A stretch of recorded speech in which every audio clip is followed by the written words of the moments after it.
మన బండి సంజయ్ అన్న గారు కొంచెము అనుచితమైన వాక్యాలు మాట్లాడారు. ఏమన్నారంటే గద్దర్ గారికి ఎందుకు ఇస్తాము అంటే, గద్దర్ గారని కూడా అనలేదు, గద్దర్కి ఎందుకు ఇస్తాము, గద్దరు చాలామందిని చంపిండు, రైట్, ఈజ్ నాట్ ఎలిజిబుల్ అన్నారు.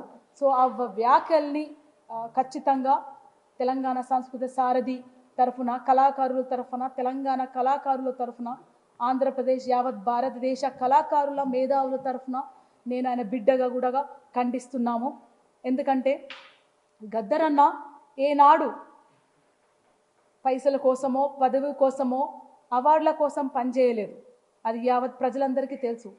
ఆయన పేద ప్రజల కోసం, పీడిత ప్రజల కోసం, స్త్రీల కోసం, అణగారిన వర్గాల కోసం, మైనారిటీల కోసం, ప్రజల కోసం తన బుల్లెట్ను కూడా, తూటాలను కూడా తన వెన్నుముక్కలో ఉంచుకొని మరొక్కసారి మరొక 25 ఏళ్ళు తన మీద తూటాలు జరిగినాక కూడా 21 ఏళ్ళు తను ప్రజల కోసం పాటై చివరికి కూడా మరొక్కసారి నేను ప్రజల్లో తిరుగుతాను, ఆపరేషన్ చేసుకుంటే ఇంకొక 10 ఏళ్ళు బతుకుతాను, ప్రజల్ని చైతన్యవంతం పరుస్తాను అనే ఉద్దేశంతో ఆపరేషన్కి వెళ్ళి అమరుడైన ఘనత గద్దర్ గారిది.